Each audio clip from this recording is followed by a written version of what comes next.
അല്ല, മുസ്ലിം ലീഗ് പാർട്ടിക്കകത്ത് അതിൻ്റെ വളരെ ഉത്തരവാദിത്തപ്പെട്ട ഒരു സ്ഥാനത്തിരിക്കുന്ന ഒരാളെന്ന നിലയിൽ പാർട്ടിയുമായി ബന്ധപ്പെട്ടുകൊണ്ടുള്ള ചില ആഭ്യന്തര വിഷയങ്ങളിൽ മാത്രമാണ് ഞാൻ എൻ്റെ ഫേസ്ബുക്കിൽ പറഞ്ഞത്. അതുമായി ബന്ധപ്പെട്ടാണ് ഇന്നലെ ഈ നടന്ന വാദകോലാഹലങ്ങളൊക്കെ.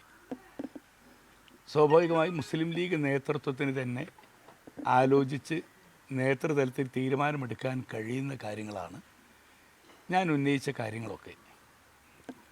അതുകൊണ്ട് തന്നെ ലീഗ് നേതൃത്വം അതിനവസരം തരുമ്പോൾ ആ അവസരം പ്രയോജനപ്പെടുത്തിക്കൊണ്ട് അതിന് പരിഹാരം കാണുകയും വേണമെന്നതാണ്. ഇന്നലെ പാർട്ടിയുടെ വളരെ ഉത്തരവാദിത്തപ്പെട്ട വലിയ സമുന്നതരായ നേതാക്കന്മാരെ കണ്ടു. പാണക്കാട് കുടുംബത്തിൽ തന്നെ ഞങ്ങളുടെ ജില്ലാ പ്രസിഡന്റ് അബ്ബാസ് അലി ശിഹാബ് തങ്ങളടക്കമുള്ള, അതുപോലെ യൂത്ത് ലീഗ് പ്രസിഡന്റ് ബഹുമാനായ മനോഹർ അലി ശിഹാബ് തങ്ങളടക്കമുള്ള, ദേശീയ വൈസ് പ്രസിഡന്റ് മനോഹർ അലി ശിഹാബ് തങ്ങളടക്കമുള്ള നേതാക്കളുമായി സംസാരിച്ചു. അതുമായി ഞങ്ങൾ ഇന്നലെ എൻ്റെ മുമ്പിലുള്ള എൻ്റെ പ്രയാസങ്ങളും കാര്യങ്ങളുമൊക്കെ അവരുടെ മുമ്പിൽ ഞാൻ അവതരിപ്പിച്ചു. എന്താണ് എനിക്ക് പറയാനുള്ളത്?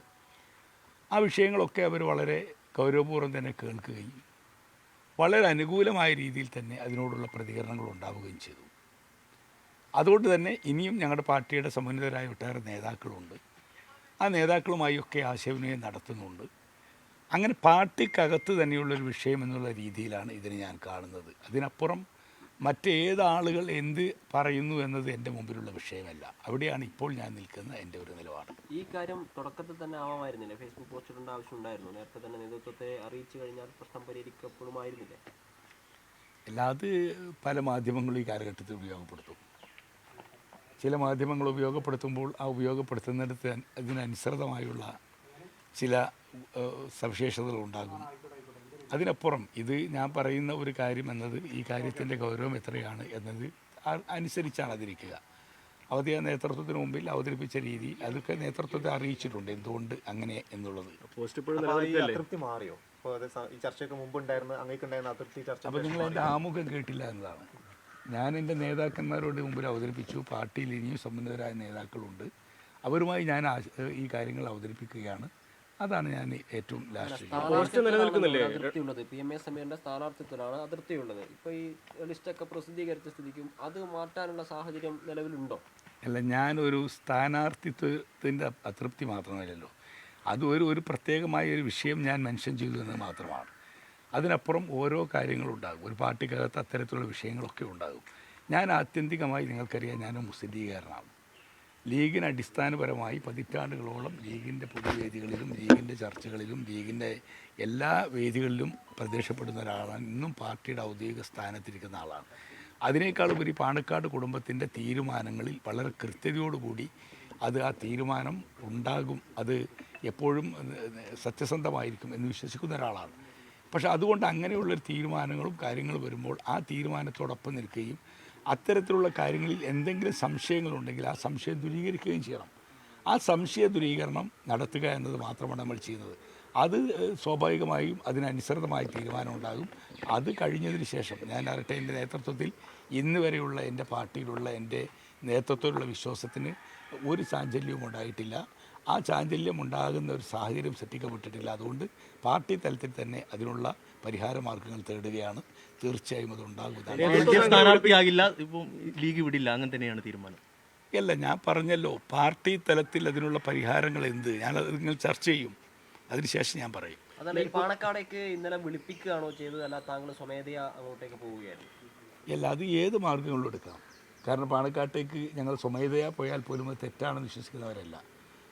ഞാനത് പാണക്കാട് കുടുംബം വെളുപ്പിച്ചാലേ പോകൂ എന്നുള്ള ധിക്കാരമുള്ള രാഷ്ട്രീയക്കാരനല്ല, ലീഗുകാരനല്ല. KP മജീദ് അടക്കമുള്ള നേതാക്കൾ പറയുന്നത് പാണക്കാട് സയ്യിദ് സാദിഖ് ശിഹാബ് ഒരു പ്രഖ്യാപനം നടത്തിയാൽ പിന്നീട് അതിനെ ചോദ്യം ചെയ്യുകയോ ഇത്തരത്തിൽ സോഷ്യൽ മീഡിയയിൽ പങ്കുവെക്കുകയോ ചെയ്യുന്നത് ഒരു പാർട്ടി ലൈനല്ല, അത് പാർട്ടി പ്രതിസന്ധിയിലാക്കുന്ന ലൈനാണ് എന്നാണ് നേതാക്കളൊക്കെ ഇന്നലെ പ്രതികരിച്ചത്. അങ്ങേക്കെതിരെയുള്ള രൂക്ഷമായിട്ടുള്ള വിമർശനമായിരുന്നു അത്. ആ വിമർശനങ്ങളൊക്കെ എങ്ങനെയാണ്? അല്ല, പാർട്ടിയെ പ്രതിസന്ധിയിലാക്കുക എന്നുള്ള തീരുമാനമൊന്നുമില്ല. പാർട്ടിയെ പ്രതിസന്ധിയിലാക്കണമെങ്കിൽ എന്തെല്ലാം പരിഹാര മാർഗങ്ങളുണ്ട്. അങ്ങനെ പ്രതിസന്ധിയിലാക്കാനുള്ള ഒരുപാട് വിഷയങ്ങളുണ്ടല്ലോ. അങ്ങനെ പാർട്ടിയെ പ്രതിസന്ധിയിലാക്കുക എന്നതല്ലല്ലോ, പാർട്ടിയുടെ ശ്രദ്ധയിലൊരു കാര്യം കൊണ്ടുവരിക എന്നാണ് ഉദ്ദേശിക്കുന്നത്. അതിനപ്പം പാർട്ടിയെ പ്രതിസന്ധിയിലാക്കുക എന്നതിന് ഒരുപാട് മാർഗങ്ങളുണ്ട്. എൻ്റെ മുമ്പിൽ ഇന്നലെ നിങ്ങൾക്കറിയാമല്ലോ എത്ര നേതാക്കന്മാർ ഇടതുപക്ഷ പ്രസ്ഥാനങ്ങളിൽ ഇടപെട്ടു. ഏത് നിയോജകമണ്ഡലങ്ങളും തുറന്നു കൊടുക്കുന്ന ആ രീതി ഞാൻ സ്വീകരിക്കുന്നില്ലല്ലോ. അതിലേക്കല്ലല്ലോ ഞാൻ പോയത്. ഞാൻ അപ്പോഴും എൻ്റെ പാർട്ടി നേതൃത്വത്തിൽ നിന്ന് ഇതിൽ തീർച്ചയായും അതിനനുകൂലമായ സാഹചര്യങ്ങളുണ്ട്. എൻ്റെ നേതൃത്വം ഞാൻ ഇന്നും മുസ്ലിം ലീഗ് പാർട്ടിയോടൊപ്പം നിന്നുകൊണ്ട് തന്നെ പരിഹാരം തേടുന്ന ഒരാളാണ്. പോസ്റ്റ് പിൻവലിച്ചിട്ടില്ല, അപ്പോൾ നിലപാട് അങ്ങനെ തന്നെ തുടരുന്നു എന്നല്ലേ അതിനും മനസ്സിലാക്കുക. അല്ല, അങ്ങനെ പിൻവലിക്കുക എന്ന് പറഞ്ഞാൽ ഒരു സാധനം കൊടുത്തതിന് ശേഷം അത് ഡിലീറ്റ് ചെയ്ത് കളയുക എന്ന് പറയുന്ന രീതിയാണ് നിങ്ങൾ ഈ പിൻവലിക്കുക എന്ന് ഉദ്ദേശിക്കുന്നത്. ആദ്യം അങ്ങനെ ഒരു നീക്കം ഉണ്ടായിരുന്നില്ല. ആദ്യത്തെ പോസ്റ്റ് അങ്ങനെ തന്നെയാണല്ലോ. ആദ്യത്തെ പോസ്റ്റ് നിങ്ങൾ തെറ്റിദ്ധരിച്ചപ്പോഴാണ് ഞാൻ അങ്ങനെ ചെയ്തത്. ആദ്യത്തെ പോസ്റ്റ് എന്താണ്? സെയ്ദ് മുഹമ്മദ് അലി ശിഹാബ് തങ്ങളുടെ ചിത്രം മാത്രം ഇട്ടു ഞാൻ. അത് കൊടുത്തിട്ട് ഞാൻ എന്ത് പറഞ്ഞു? ഇതുപോലെ പ്രവർത്തിക്കുന്നവരെ കണ്ടെത്തി തീരുമാനമെടുക്കാൻ കഴിയുന്ന അകക്കാമ്പുള്ളൊരു നേതാവ് ഉണ്ടായിരുന്നു എന്ന് പറഞ്ഞാൽ അതിൻ്റെ അർത്ഥം എന്താണ്? കാരണം കേരളത്തിൽ ഏറ്റവും കൂടുതൽ യുവാക്കൾക്ക് പ്രാതിനിധ്യം കൊടുത്തുകൊണ്ട് ലീഗിൻ്റെ ഒരു ലിസ്റ്റ് വന്ന ഘട്ടമാണിത്. ഒരുപാട് ചെറുപ്പക്കാർ, വനിതകളടക്കമുള്ള യുവാക്കളാണ് ഇതിലേക്ക് കടന്നു വന്നത്. ആ സാഹചര്യത്തിലാണ് ഞാൻ ആ പോസ്റ്റ് ഇട്ടത്. കാരണം എന്നെപ്പോലെയുള്ള ഞാനടക്കമുള്ള, അതുപോലെ തന്നെ ഡോക്ടർ MK മുനീർ അടക്കമുള്ള, മമ്മൂട്ടി സാഹിബ് അടക്കമുള്ള ഞങ്ങളുടെ യുവജന നേതാക്കന്മാരുടെ ഒരു നിര അന്ന് കടന്നു വന്നത് സെയ്ദ് മുഹമ്മദ് അലി ശിഹാബ് തങ്ങളുടെ കാലഘട്ടത്തിലെടുത്ത ആ സ്ഥാനാർത്ഥി ലിസ്റ്റിൻ്റെ പിൻബലത്തിലാണ്. അതിന് സമാനമാകുന്ന രീതിയിലാണ് ഈ സ്ഥാനാർത്ഥി ലിസ്റ്റ് എന്നാണ് എൻ്റെ മനസ്സിലെ ഉദ്ദേശ ലക്ഷ്യം. അത് വായിക്കുന്ന ഘട്ടത്തിൽ പിന്നീട് അത് കൂടുതൽ വ്യാഖ്യാനിച്ച് ഇതെന്തോ പാർട്ടിക്കെതിരായിട്ട് ഞാനിട്ടതാണ്, പുതിയ നേതാക്കന്മാർക്കെതിരാണ്, സാദിഖ് അലി ശിഹാബ് തങ്ങളുടെ ചിത്രമില്ല എന്നൊക്കെ പറഞ്ഞ് അതിന് വ്യാഖ്യാനിക്കാൻ തുടങ്ങിയപ്പോഴാണ് അതിൻ്റെ ഫുൾ സ്ട്രക്ചർ ഞാൻ കൊടുക്കാൻ നിർബന്ധിതനായത്. അത് വായിച്ചാൽ പിന്നെ ആർക്കും പരാതിയില്ലല്ലോ. അത് വളരെ കൃത്യമാണ്. എൻ്റെ മനസ്സിൽ ഉദ്ദേശിച്ച സ്ട്രക്ചർ അപ്പോൾ തന്നെ ഞാൻ കൊടുത്തു. അതിൻ്റെ അർത്ഥം അപ്പോൾ നിങ്ങളാരും ചോദിച്ചിട്ടൊന്നുമല്ല കൊടുത്തത്. എനിക്ക് മനസ്സിലായി, ഇത് ജനങ്ങളുടെ പൾസ് മനസ്സിലായി, ഇതെന്തോ ഒരു മറ്റൊരു വഴിയിലേക്ക് നീങ്ങുന്നുണ്ടോ എന്ന് ഞാനതിന് പൂർണ്ണ രൂപം കൊടുത്തു. ഇതാണ് ഞാൻ ഉദ്ദേശിച്ചത് എന്ന്. പിന്നെ അത് കഴിഞ്ഞല്ലോ. ഈ പാർട്ടിയിൽ നിന്ന് പരിഹാരം കാണാനാകും, ഈ പ്രശ്നത്തിൽ പരിഹാരം കാണുമെന്ന് വിശ്വസിക്കുന്നുണ്ടോ? ഞാൻ ഈ മുസ്ലിം ലീഗ് പാർട്ടിക്ക് പരിഹാരം കാണാൻ കഴിയാത്ത ഒരു ലീഗുകാരൻ്റെ പ്രശ്നങ്ങളുണ്ടോ? എന്താ ഈ പറയുന്നത്? വലിയൊരു പാർട്ടിയല്ലേ, എത്രയോ പതിറ്റാണ്ടുകൾ പാരമ്പര്യമുള്ള പാർട്ടിയല്ലേ, നല്ല വിശ്വസിതരായ നേതാക്കന്മാരുള്ള പാർട്ടിയല്ലേ മുസ്ലിം ലീഗ്. അപ്പോൾ ആ നേതാക്കന്മാർക്ക് പരിഹരിക്കാൻ കഴിയാത്ത ഏതൊരു വിഷയമാണ് ഞങ്ങൾക്കുള്ളത്.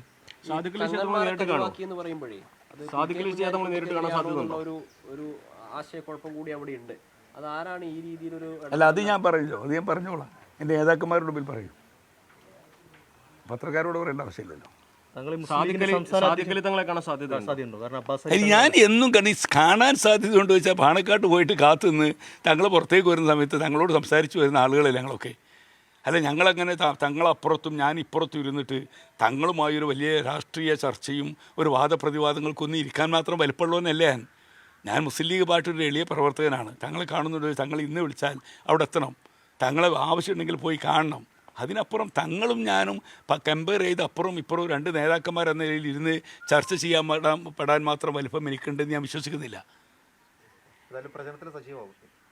അത് ഞാൻ പാർട്ടിക്കാരൻ, ഞാൻ പറഞ്ഞില്ല, ഇന്ത്യൻ യൂണിയൻ മുസ്ലിം ലീഗിൻ്റെ ഉത്തരവാദിത്തപ്പെട്ട സ്ഥാനത്തിരിക്കുന്ന ഒരാളാണ് ഞാൻ. അതിനനുസൃതമായാണ് ഇപ്പോൾ ഞാൻ മുന്നോട്ട് പോകുന്നത്. അല്ല, താങ്കൾ മുന്നോട്ട് വെച്ച പ്രശ്നങ്ങളോട് പാർട്ടി നേതൃത്വം പരിഹരിക്കാം എന്നൊരു ഉറപ്പ് ഇന്നലത്തെ കൂടിക്കാഴ്ചയിൽ തന്നിട്ടുണ്ടോ? ഞാൻ പറഞ്ഞില്ലേ, എൻ്റെ നേതാക്കന്മാർ ഇനിയും ഉണ്ടല്ലോ. ഞാൻ പറഞ്ഞു, ഒരുപാട് നേതാക്കന്മാരുമായി ഇനിയും സംസാരിക്കാനുണ്ട്. ഞങ്ങളെ നേതാക്കന്മാരുടെയൊക്കെ മുമ്പിൽ ഈ കാര്യങ്ങൾ വെക്കും. ഞങ്ങളുടെ സമ്പന്നരായ നേതാക്കന്മാരുണ്ട്. ആ നേതൃത്വത്തിൽ എനിക്ക് വിശ്വാസമുണ്ട്. ആ നേതൃത്വം എന്ത് തീരുമാനമെടുക്കുക എന്ന് കാത്തിരിക്കുക. നിലവിൽ എന്തായാലും ലീഗിൽ തുടരും, LDF സ്ഥാനാർത്ഥിയാകില്ല. നിലവിൽ തുടരും എന്ന് പറഞ്ഞപ്പോൾ ഞാനിപ്പോൾ ലീഗുകാരനാണല്ലോ. ഇങ്ങനെ ഒരു വാർത്ത വന്നിരുന്നു. ഞാനൊരു പാർട്ടിയിൽ നിന്ന് പുറത്തു പോകുന്ന ആരോടും പറഞ്ഞിട്ടില്ല. വാർത്തയല്ലല്ലോ, ഞാൻ പറഞ്ഞോ. വാർത്ത നിങ്ങൾക്ക് ഏത് നിലയിലും വ്യാഖ്യാനിക്കാം. സംശയം തുറന്നിട്ടാണ്. അപ്പോൾ LDF സ്ഥാനാർത്ഥിയാകാൻ സാധ്യതയുണ്ടോ ഇല്ലയോ എന്ന ചോദ്യത്തിന് ഉണ്ട് ഇല്ല എന്നൊരു മറുപടി കിട്ടിയ സംശയം തീരില്ല. അല്ല, ഞാൻ പറഞ്ഞല്ലോ, ഞാൻ ഒരു ആരുടെയും ഒരു സ്ഥാനാർത്ഥിയുടെ കുപ്പായം ആരെങ്കിലും തുന്നി വെച്ചിട്ടുണ്ട്, അതുകൊണ്ട് അത് കാത്തിരിക്കുന്നു എന്നൊക്കെ കരുതുന്ന ഒരാളല്ലാന്ന് ഞാൻ പറഞ്ഞില്ലേ. ഞാൻ എൻ്റെ നേതാക്കന്മാരിൽ വിശ്വാസമുള്ള ഒരാളാണ്. ആ നേതാക്കന്മാർ എൻ്റെ കാര്യത്തിൽ അനുകൂലമായ തീരുമാനം ഉണ്ടാകും എന്ന് പ്രതീക്ഷിക്കുന്ന ആളാണ്. ഓക്കെ. കൂടുതൽ വാർത്തകൾക്ക് News 18 Keralam YouTube channel subscribe ചെയ്യുക.